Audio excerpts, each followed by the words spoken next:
Hey, yo, what's going on? Welcome to a little thing that we call the Cipher. I'm your man Radio. Marcus, the Kid Warren, and with me is my man Muff. What's going on, sir? Nothing. You know, we just came in and to do this thing and didn't even plan this, but we're both wearing black. We both have on black sneakers, and we're on this black couch. Yeah. we wanted to do an album review. Yes. Which is one of the things, as people may or may not know, the Cipher, we're passionate about music, specifically hip-hop, among other genres of music. And one of the albums that I wanted to get and start the review off with is a group by the name of Strong Arm Steady. Mm-hmm. And the name of the album is called In Search of Stoney Jackson. And this is one of the first, well, I shouldn't say the first, but it's the latest CD that was entirely produced by Madlib. Mm. And Madlib, and for people who don't know about the Cipher, I'm more of the production side of things as far as looking at the music and how the beats and, you know, how does the album flow and that type of thing. And Marcus the Kid Warren here, because he's an MC. I try. He does try. He does a good job too. Great job, as a matter of fact. Well, thank you. He likes to, or he has some information as far as where he thought the lyrical side was going as far as the CD is concerned. At any rate, you know, kid, you know, the last full-length hip-hop album that I heard from Madlib was Mad Villainy, which is which was a collaboration between Madlib and MF Doom. Mm-hmm. And that's really considered an underground classic on many levels. Now, with that said, Strong Arm Steady, I didn't know a lot about these guys other than the fact that a couple of MCs, like Phil the Agony, I think I told you about him beforehand, pretty solid MC. But from a beat perspective, I was absolutely blown away, kid, by it. I mean, like I told you beforehand, man, you know, this guy, he uses a lot of samples in his music, but what makes him dope, in my opinion, is that the way he samples his music, you don't hear just a loop, the same thing over and over again. Right. It's pieced together, and I don't know whether you got this from the CD or not, but it's... Yeah, I was going to say it's a very, very obscure, very, very backpackerish type of album. Yep. Very underground, and you can tell it aims at a certain demographic, you know, and it aims strictly at backpackers, you know, and to me anyway, you know, I mean, I can appreciate it because I have an appreciation for the beats and the rhymes. As you said, it wasn't the normal loop that just kept on going over and over, and then you have an MC who may spit over it. This seemed like, you know, people playing instruments. This seemed like, you know, obscure samples, obscure sounds. Very grimy, very underground, very, very backpacker. Yeah. That being said, If you want to call the backpacker type of rhyming grimy, you know, very edgy, you almost have to have like an educated ear. You know, from a hip hop perspective to listen to it. You know what I mean? But that said, man, you know, the thing what's cool about Madlib to me, if you're familiar with his work, is that he's an extremely versatile producer, and he always challenges the boundaries of what people perceive hip hop as being. As a matter of fact, he did a CD. Not recently, within the last 5 or 6 years, called Yesterday's New Quintet, which is basically just himself, but it's a jazz album.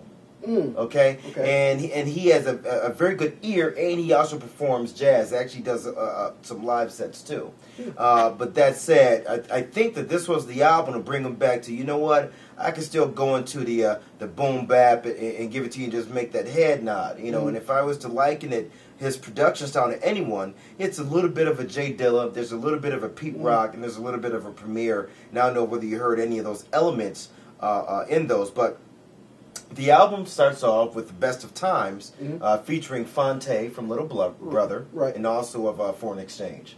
And what's cool, Fonte puts in a real solid verse when he comes in there. He does the hook too because he sings. And in fact, Fonte did most of the singing for the Foreign Exchange album. And by the way, Foreign Exchange, I believe, won a Grammy. Oddly enough, man. You know, I did not know that. Yeah. But at any rate, you know, he delivers a really solid verse. But I know you had some opinions here on the lyrical aspect of the album. Well, the lyrical aspect, I thought, well, like I said before, very underground, very backpacker, fit the beats perfectly. I also thought that if anybody who's not very into backpacker music or didn't like the type of grimy feel that it had to it, they can start off with something like Little Brother, The Minstrel Show. I thought it was very reminiscent of that album. Oh, okay. Me personally, and especially because, and I mean, even before I knew that Fonte was spitting on the first song, I was like, "Wow, this sounds a lot like Little Brother." Yeah. And here comes Fonte. Yeah. So I'm thinking to myself that it's just very unique, and these guys are signed to Talib Kweli's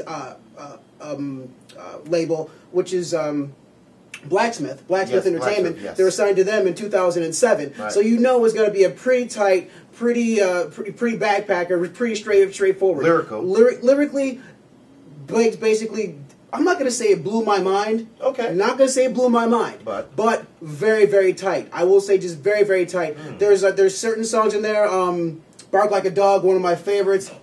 Bark Like a Dog, I think, is off the hook. Bark Like a Dog. Because it's funny. It's funny you mention that, man. Come listen to Bark Like a Dog, and the guitar sample that he uses, you think it's gonna go into something else, but he like, no, I'm going with this right here, and then the hook is hot. Right. The hook is very hot. Like it is very simple, but very very hot. Yes. And on the beat aspect, actually, I just remember something that really irritated me a lot, which was Telegraph. One of the hottest, I think, it's one of the hottest beats on the album. Yeah, okay. To be totally honest with me, Telegram? But it's just straight. Yeah. It's just it's a telegram or telegraph. I think it's telegram. I'm looking at it right now. And it's very on my BlackBerry. Very tight beat. I'm sitting here just dying for somebody to spit over this thing, and nobody did. I mean, so all in all, I think we might be running out of time here a little bit. But what do you think about the album together? All of me was it.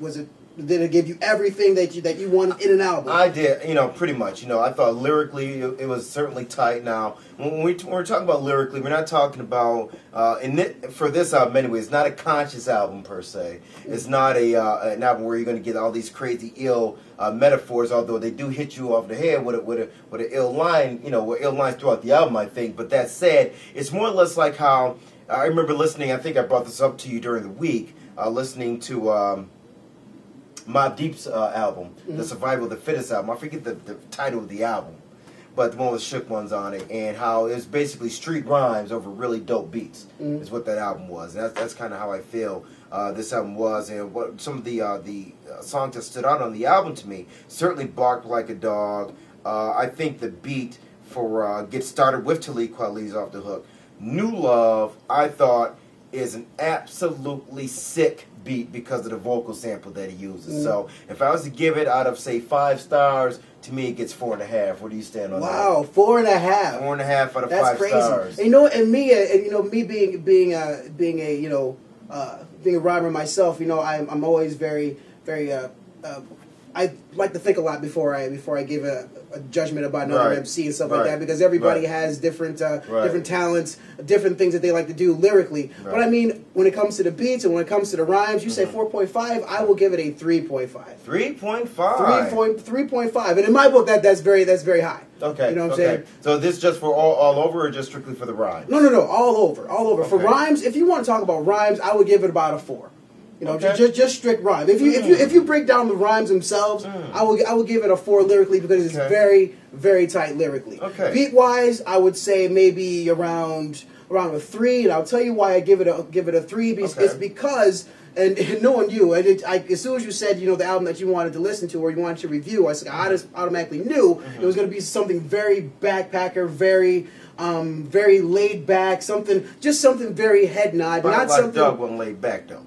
Say what? Bark Like a Dog was not laid back. And that's probably why that's my favorite song on the whole album. But the rest of the album is very, very smooth. It is smooth like butter, and just it's one of those things that you have to listen to a few times. Now, if anybody out there has any need to or want to listen to this album, I suggest what you do first. You pick up your little brothers. If you pick up, if you're not familiar with it, MF Doom.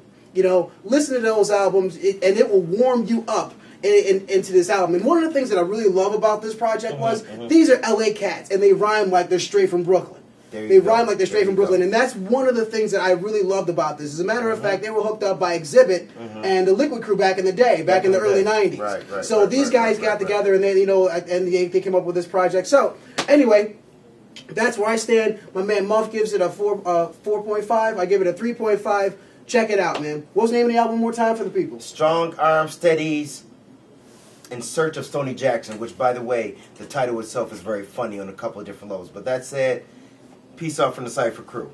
Pray for me, y'all.